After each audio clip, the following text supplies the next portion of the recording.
All right, friends, let us begin the meditation.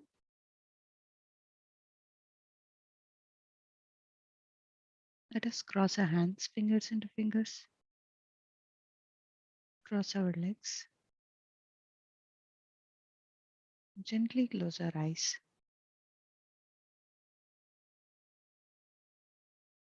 Just become aware of your breath.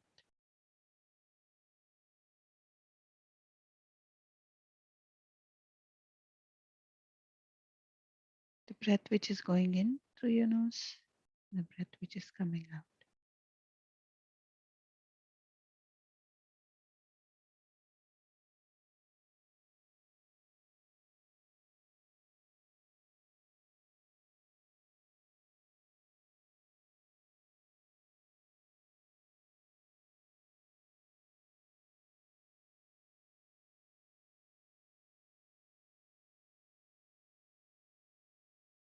Meditation is all about being in the now, being in the present.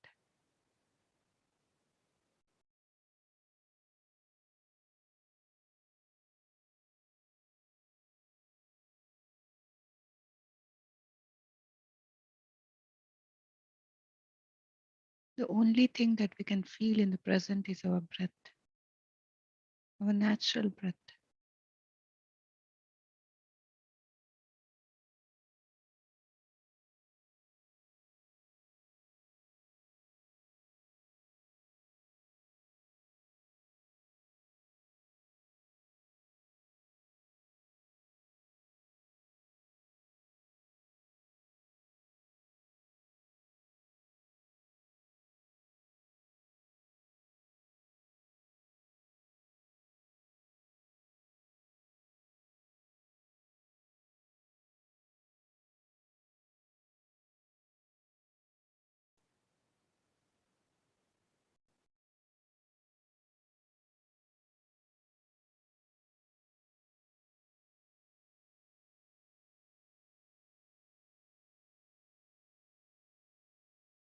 Allow your breath to take you to the places that you have never explored within yourself.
Just the normal breath, friends.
Last 2 minutes, friends.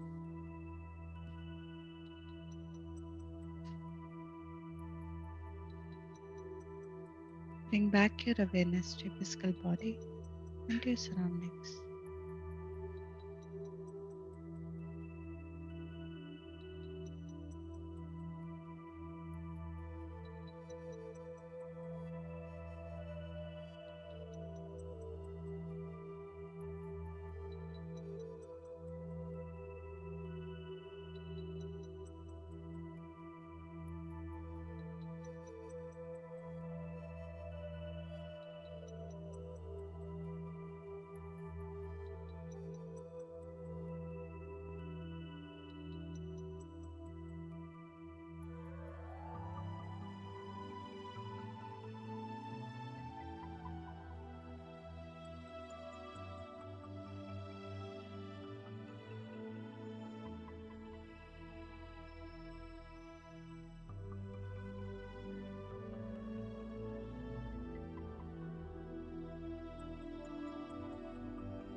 Let us be grateful for everything that we have in our life, friends.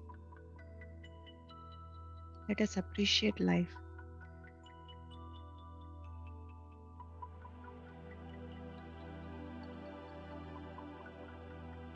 Let us be grateful for the people whom we have in our lives, family, friends, neighbors, colleagues, everyone.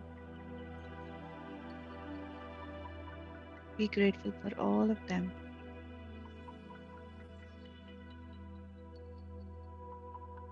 Be grateful for all the living beings on this planet Earth, which includes animals, birds, fishes,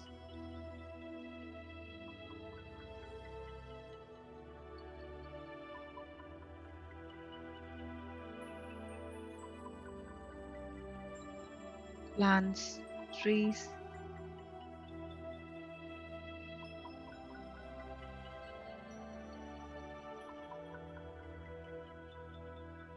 the mountains, the sun, to the moon.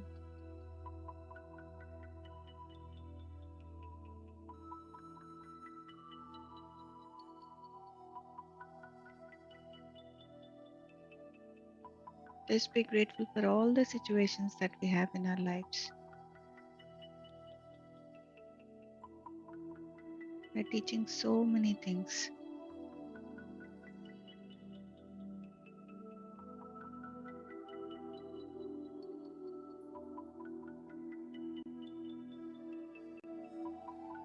Also, let us be grateful for our own selves, for taking care of ourselves, for giving some time for ourselves,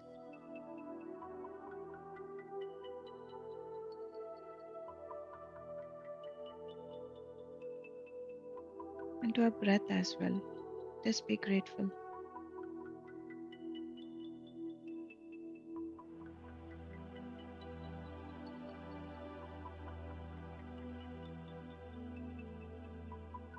Last 5 seconds, friends. 5, 4, 3, 2, 1, 0. Now slowly place your both hands over your eyes for a few seconds. And whenever you are ready, you may remove your hands and you may open your eyes.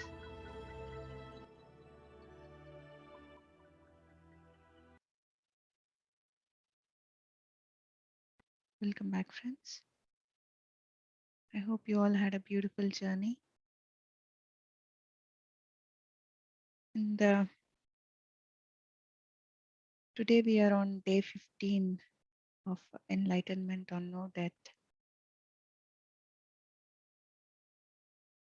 So the topic which I'm going to read today is it's very, very interesting, friends. It's about this wonderful author, Joel Rothschild, who has written this wonderful book called Signals, wherein his friend commits a suicide and what happens afterwards. So here is a short article from that book. So for us, it gives an understanding of what happens after one vacates their body.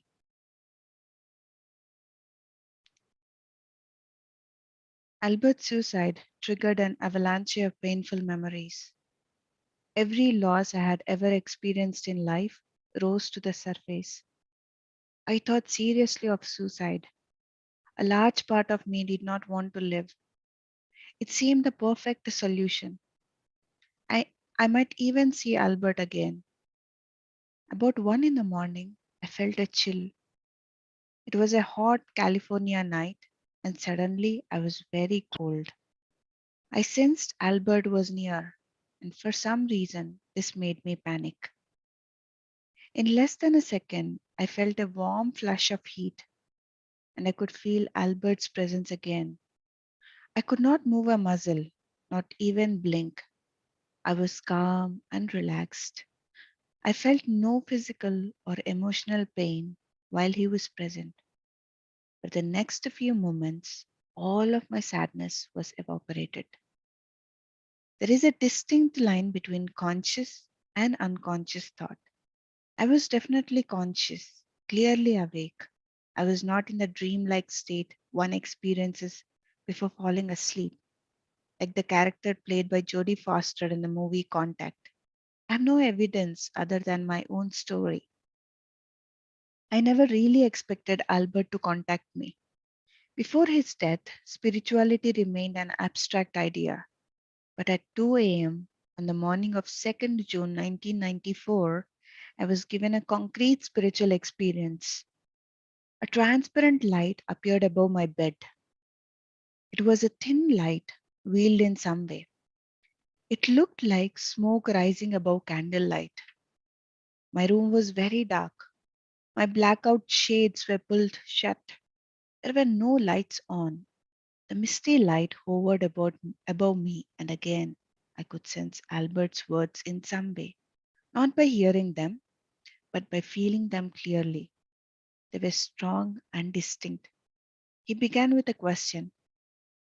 You know it's me, don't you? I couldn't answer. I was incapable of moving, yet I felt as comfortable as a sleeping baby. I felt coddled. All pain was gone. I was with Albert again. After a moment, I was able to raise a hand and wave at the light to answer yes. It was a wave I had used as a very young child, folding my fingers to the palm of my hand. Good. This is for you, not for me. You need what I am about to give you. It is the most I can give you. You cannot handle more. You would implode if you knew what I now know. His thoughts and words, his message streamed down over me. Each word felt different. This communication was vastly different from anything I had ever experienced or even imagined. It is difficult to describe with words what it felt like. I stared in amazement at the light. I could see through it. It was more like a fog than a light. I listened, fascinated, unable to move. Albert continued. You need what I'm about to give you. It's less than a pinpoint of what I now know. It's a tiny molecule, less than a speck of dust from where I am. But it will carry you through the rest of your life. You will understand because of our love, trust, and knowledge of each other. I must be brave. I don't have a lot of time. I remained immobile, transfixed by the luminescence above my bed. I sensed Albert was not alone, that others were with him, guiding him, and that he had somehow been given this time between worlds. His communication became stronger and even more intense. I felt safe and relaxed. The faint light was real. It was different from anything I had ever known or ever seen or could have imagined. It was a gift that I am now honored to share. You will understand more through my suicide. When I was alive, I thought life was only worthwhile if things were going good. If I had my health, money, or a good love life, then it had meaning.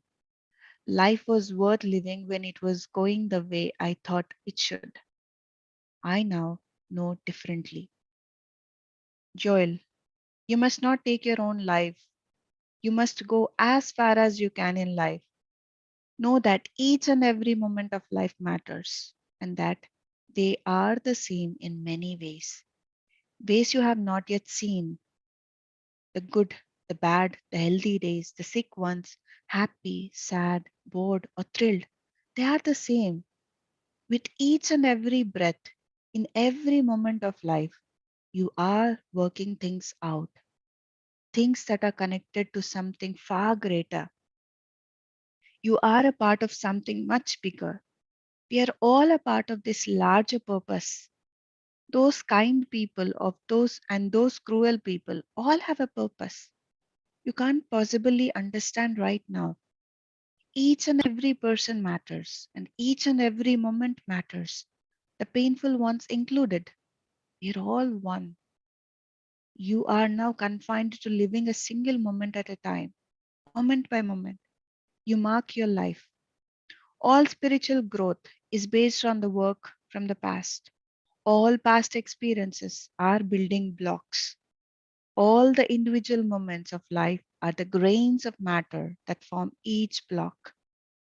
We are more than grains of sand on a collective beach that is God.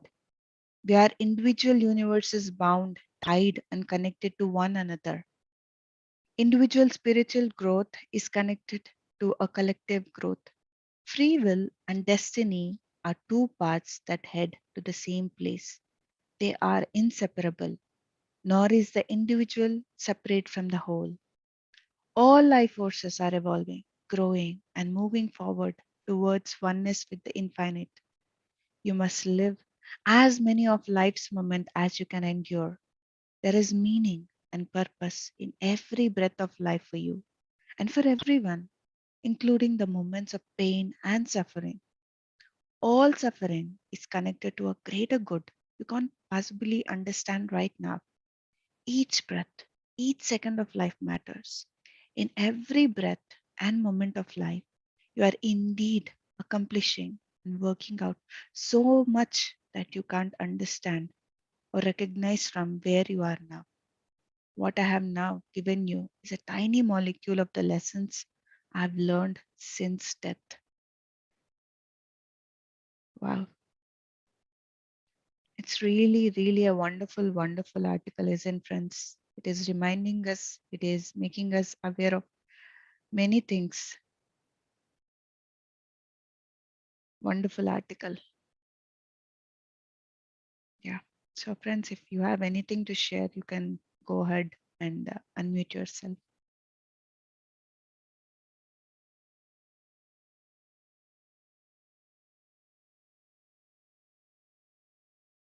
The essence is like there are so many points mentioned here that do not judge, be neutral, be balanced, any situation, be comfortable. So, this is very true, friends. When we are comfortable in everything, in the sense like not losing our, like always being stable.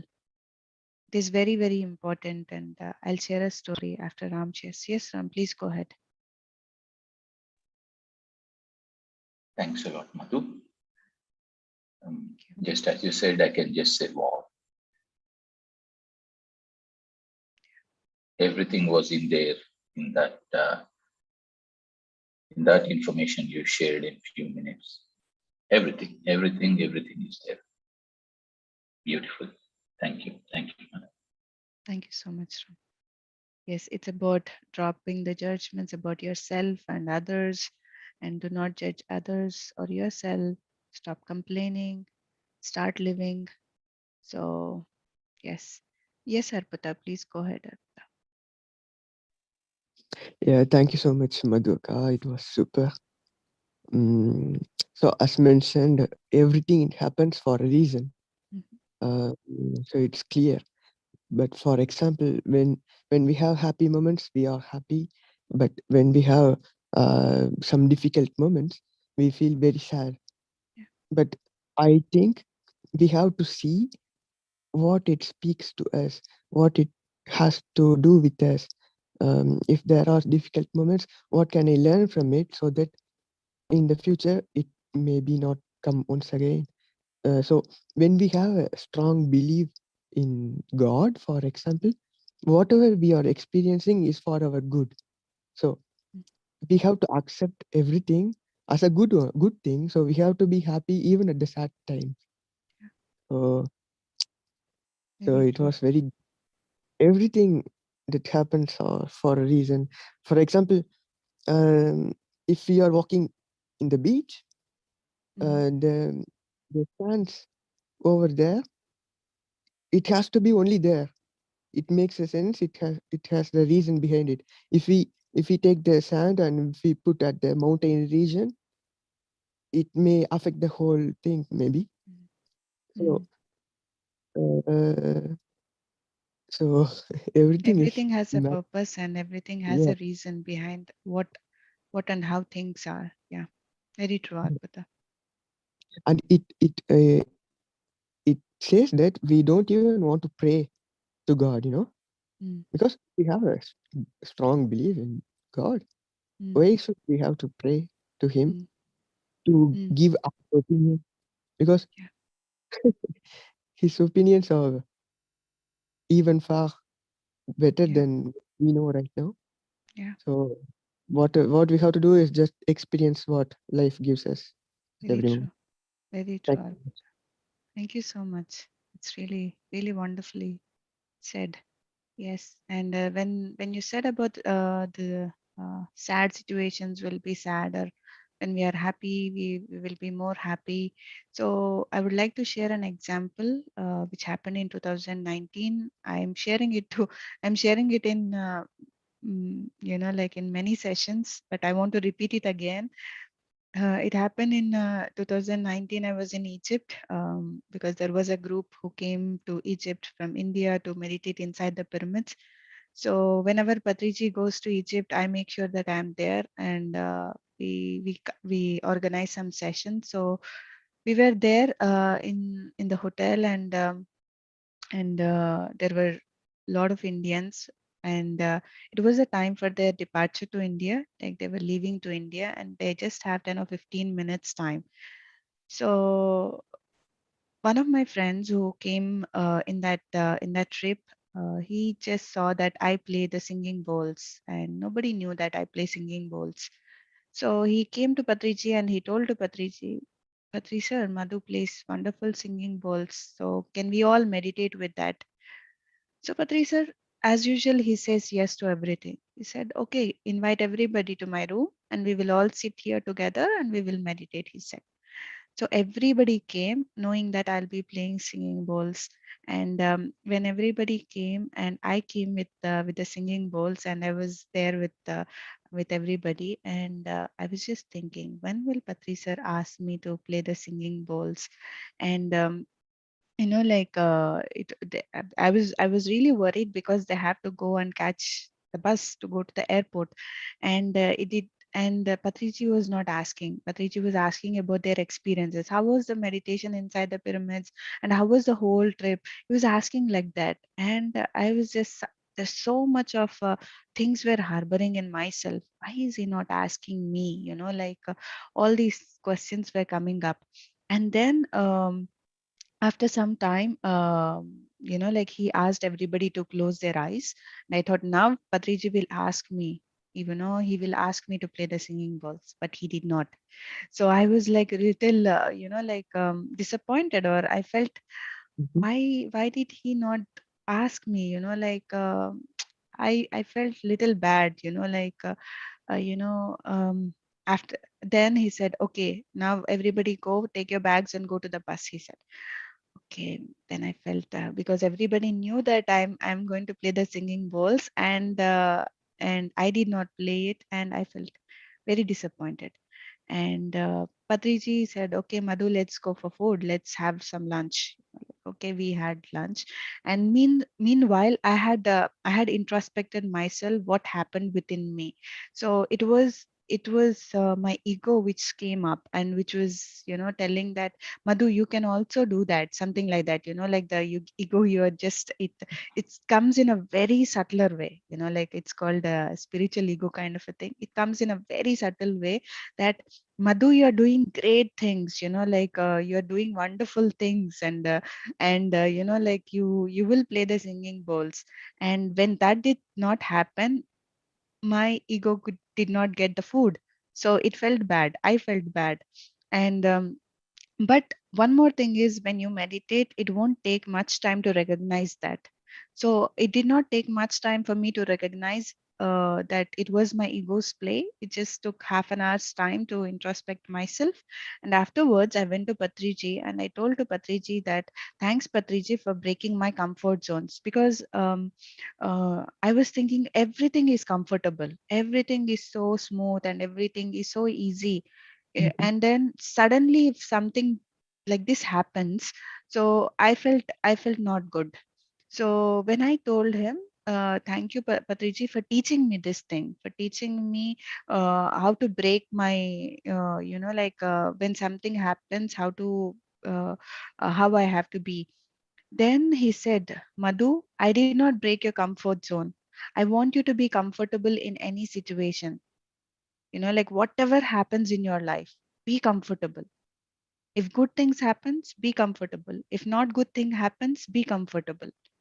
So that was like a revelation for me, like how simple he had explained that we should not judge the situation, or we should not react to that situation, we should not compare that situation. We have to be always neutral, we have to always take the middle path, not too high, not too low, always neutral, any situation. So from that moment I make sure, yes, there are some on and offs that but it did not take much time. But I make sure that I'm always comfortable in any situation, any given situation. May it be really challenging, but I try to make myself calm, because if I don't be calm, then there will be a situation which is coming in a much stronger way. So that if you don't take lessons from the situations that you are put into your life, then it will come in another way. So till you pass your test.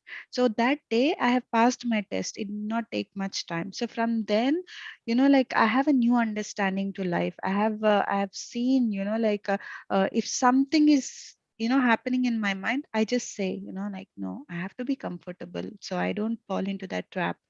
So yeah, this is what I wanted to share. And this whole article, as Ram was telling, that it speaks a lot of things, like it's amazing article, like, and how we should not judge ourselves. Sometimes we judge ourselves, we complain a lot about ourselves, digging our past. What we have now, we have to live moment by moment in a happy way, in a meaningful way, so that after this moment is gone, we have wasted it. So we have to utilize our time as much as possible in a grander manner for the benefit of ourselves. So yeah, this is what I wanted to share. This is one experience wherein I dropped all the judgments about myself, comparing myself, and staying comfortable in every situation. That's so true. That's so true, Madhukar. So much. Thank you, Arpita. Yeah. Yes. Good morning. Good morning, Effa. Hi, everybody. Um, I haven't shared so much yet here in the morning sessions, but I just want to say thank you to Madhu, because every morning my mind is opening up more and more, and I'm just so grateful to be part of these sessions, and I'm learning so much. And I haven't spoken yet, but I also have personal experiences with death, and one in particular which really resonates with me. And every day when you tell these stories, something is hitting me inside, and I feel so close to these stories, because I also had a kind of similar experience when my sister passed away suddenly, almost 3 years back now. And I was with her physical body, and that was such a wonderful moment for me. Everybody was weeping and in despair, and somehow I felt so at peace when I was with her, and I really also connected with her soul somehow, like this guy was describing. I could see where she was, but it's so hard to explain it in words. But she was at peace and in love, and there was so much light, and I knew that she had gone to a better place, although it was so sudden and so tragic, and she was so young. But I knew she was at peace, and that gave me so much comfort. And I was also somehow able to communicate with her, and everything that we're learning on this journey is exactly what I learned at that time, but it's taking me time to open up and to accept and to heal, I guess, from the grief. But it's so true and so amazing, and I just want to say thank you, Madhu. Thank you so much, Effa. Thank you so much. Thank you for coming up and sharing. It needs a lot of courage to come and share all these things, and I'm glad that you're doing that. Thank you so much, Effa. Madhu, Yes, Palagaru. I just have a question. So in the story, like whatever, not the story, but you read, Mm. so the person committed suicide. Yes. So what happens when the physical body, when the soul is in the physical body, when they commit suicide, Mm. does it release go to the astral world, or I mean, is there what happens? The reason I'm mhm, asking, a mhm. couple weeks ago, one of my cousins suddenly, I heard this news. So I'm just wondering what happens to the soul. Okay. Balagaru, it depends on the soul. Like if the soul is ready to go to the astral worlds, there is always help. Like though they commit suicide, though there is accidents, though there is, like the natural deaths, there is always help. But it depends upon the soul how readily it is accepting it. So if the soul Okay.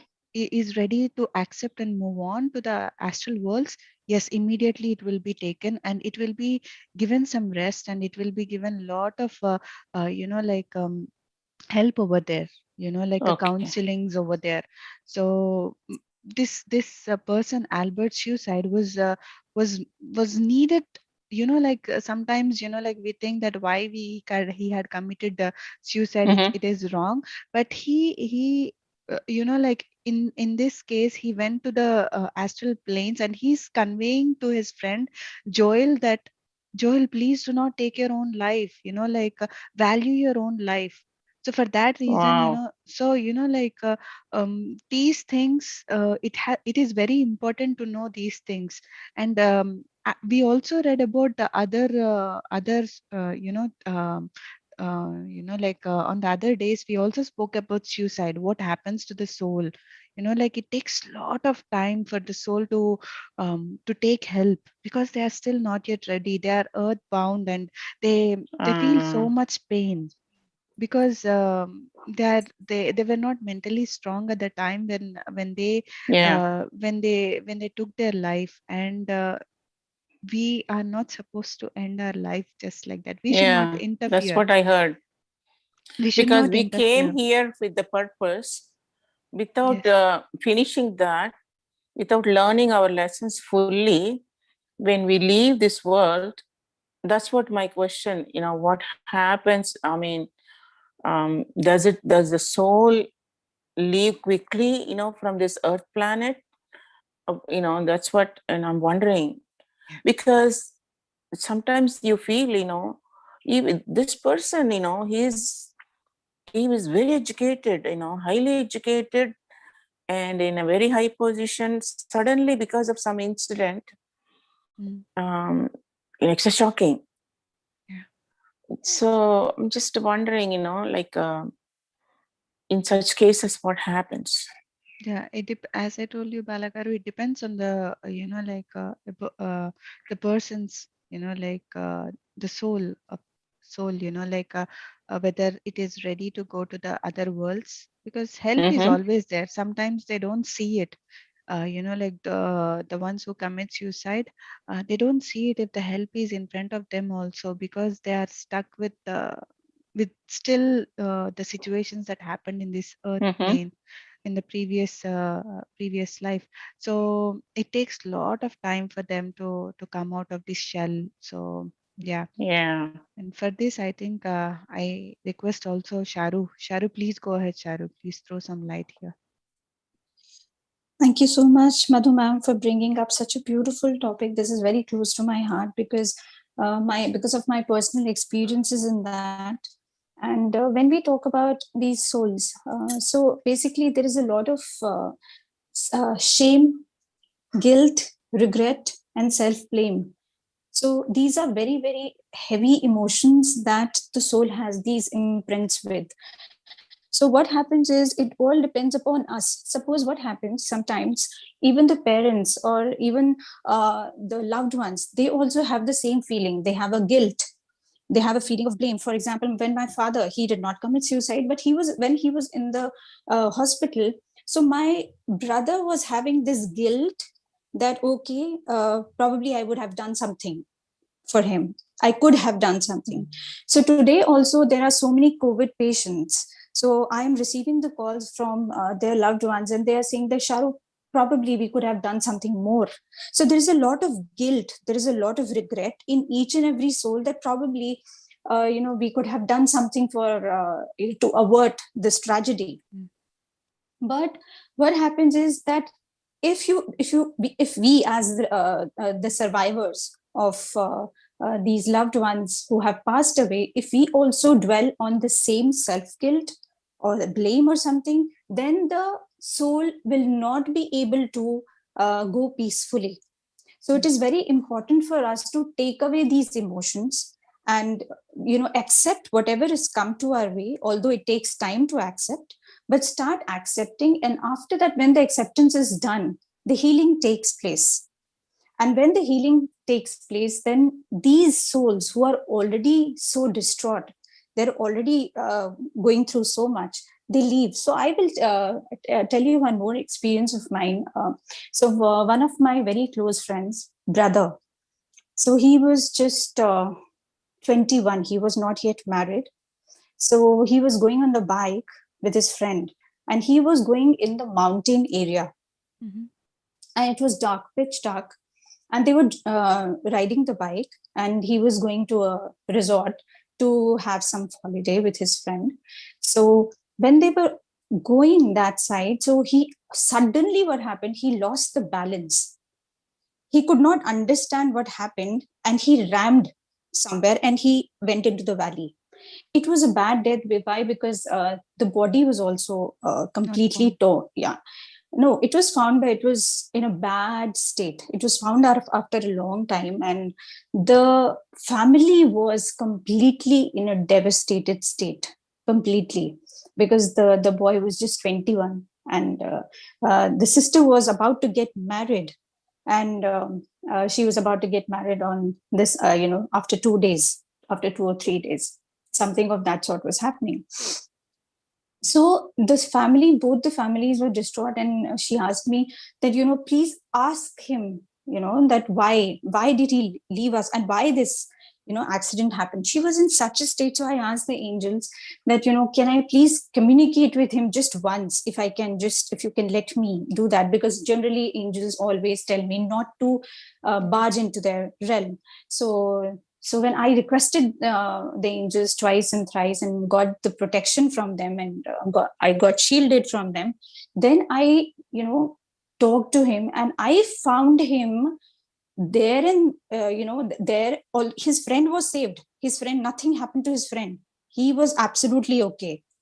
So he jumped or whatever, but this boy, my friend's brother, so he was still at the same place, stuck, at the same valley, in the same valley. He was stuck, and his soul was there, and he was in a very bad state. He was crying, he was howling. He said, no, I haven't done anything wrong. It was just, it was dark, and I could not see that there was a tree, and I just barged into that tree, and something happened, but I want to come back because I haven't said byes to my parents and to my loved ones. And what did I do? So it took at least 3 times, I had to sit with the soul of that boy, so that he could be released. He could see the light. He was not ready to see the light, because he was like, I want to go back. I don't want to be here. This is not my place. I have to live more. I want to spend time more. And the family, because the family was grieving so much, and the marriage was also being postponed. The sister was in a bad state. So everybody was in a bad state, and they didn't know what to do. And so I had to, at that very point of time, when what the soul was telling me, what the angels were telling me, it was very important for me to relay the message. And it was very difficult for me to tell the people to stop grieving so much, to accept whatever had happened. And it took me so much time. I had to sit there for long hours with my friend, with her family, to convince them, to tell them that this has happened. It is not his fault, and it is nobody's fault. It just happened. It was an accident. So everything, I mean, the soul, whenever they go through a sudden accident, they are distraught. But when they started accepting whatever it was still, the soul was found. But when it started happening, when they started accepting, when the soul started also accepting, the soul started seeing the light. And then after some time, you can say a month or 2 months passed by, only then, he was able to do the transition successfully. I asked the angels what to do. What do? I don't even know. what steps should I take? They just said that you just observe. There's no need to do anything. The soul has his own free will. He will take his own decision. He will see the light. So, and he did, but it took him 2 months. I mean, I'm talking about the earth time. There is no time concept at all. So he just saw the light. But after that, when he went, there was a feeling of satisfaction because the angels actually helped him understand that there is a better purpose, there is a much more purpose that is awaiting there also in that dimension. And next time when he comes to to the earth and takes the incarnation, then he will have much bigger purpose here also. So that was the time when he went. And there are so many incidents like that. I've gone through. Probably maybe some other time I'll tell you another incident which was very profound for me. It also took me time to get out of that. It was very excruciating. So these are the things souls go through, and it becomes very difficult for them to release themselves from the ties, from the emotions. But for them, at that moment, our understanding plays a very important role. That how much do we have to grieve? We have to let go. When do we have to let go? And how much love do we have to give to that soul who is so distraught, who is in such a bad position? So yes, that was the incident that I wanted to share with you. Thank you so much. Sharu. Thank you. I think that attachment to the family members when they grieve, I think that holds. Yes. That holds the soul. I think when they have the clear understanding, I think they will stop grieving that much, and slowly they detach. It does. That It does. That plays a role, definitely. But the soul herself or himself also, in what state they leave their body, it also plays a role. That is why it is always said that whenever the person is on the deathbed, so we always chant mantras, we say Gita part, or we that is true even in Gita. So it's like that's true. Even in Bhagavad Gita also it is mentioned. That you should always die with peaceful state of mind, because that is what we take with us. So these accident cases or murders or these things that the people or the soul goes through, it is very excruciating for them because they leave the body with a lot of pain in their heart. So Thank you, Sharu. Thank you, Sharu. Thanks a lot. Thank you, Madhu. Thank you, Belagara.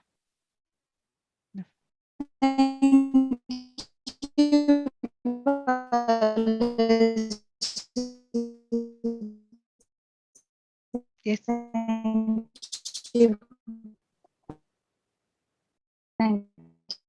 Yes, friends. Anybody else wants to share?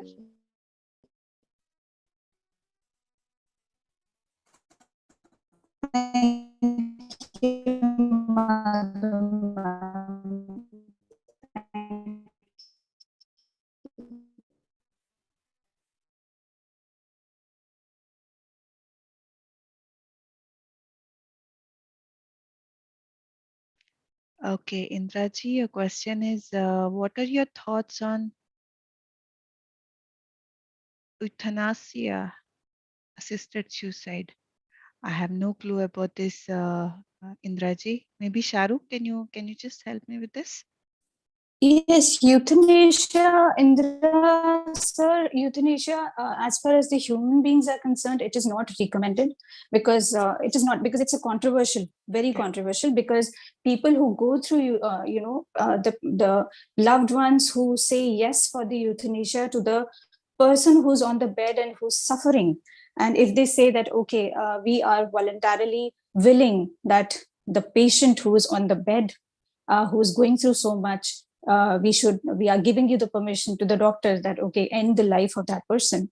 So that is euthanasia. But it is a very controversial topic in the rasa, because we as humans do not have the ability and we do not have the right to take anyone's life, to take or take out the life of anybody else's unless and until there is a free will of the soul. The soul knows when to leave, when to go. And even if that soul is suffering on the bed for 20 days, 20 months, 1 year, like I shared with you one of my experience with my husband's relative who was suffering, who was on the bed for 5 long years. She was leading a life of vegetable, and the doctors had absolutely said that she will not be able to sit, talk, walk, anything. So the parents, the loved ones, the husband said that, okay, just end her life. I cannot see her in that state. But the doctors absolutely, said that, no, we cannot do it. Because the angels also say that the soul knows when to go. The suffering that they have to go through is something that they have brought themselves, from the karmic point of view. So they have to take care of these karmic baggages. You can't just end the life in between, unless and until the soul wants it or soul says yes. So euthanasia is something that is not recommended in animals also. So sometimes it happens, but as far as the animals are concerned, because they, people think that they don't have emotions, which they are absolutely wrong, because my communication with animals is very strong, and I know that each and every animal has an emotion. So right now it has also stopped. The euthanasia in animals has also stopped. So because animals they also have a soul purpose, they also have a soul contract with them, like us humans, which we human beings do not know that the pet companions or the animal companions, they do also have a soul purpose and soul contract. So euthanasia is not recommended, and it is a very controversial topic, Indraji. I hope I answered your question. Thank you, Madhu ma'am. Thank you. Thank you, Sharu. Thank you for clearing this. Thank you, Sharu. Thank you. You're very, very clear. No one has, or no soul has any right to interfere with another soul. Pure and simple. Thank you very much. Thank you. Thank you so much, Indra. Right. All right, friends, then. So we will all meet each other in the evening at 6 p.m. Germany time, which is 9:30 p.m. India time. And for tomorrow, the topic is Astral Body by Annie Besant. So it will be again an interesting topic to know about the astral body. So till we see each other tomorrow, friends, have a lovely day and a lovely night. And namaste to all. Bye-bye. Yes, Ram. Thank you so much. Thank you. Thank you. Thank you. Thank you, Madhuram. Thank Thank you you. so Thank much. you, Madhvi. Thank you. Thank you so much. Thank you. Thank you, Madhu. Arpita. Thank you, Thank you. everybody. Thank you, ma'am. Great day. Thank you.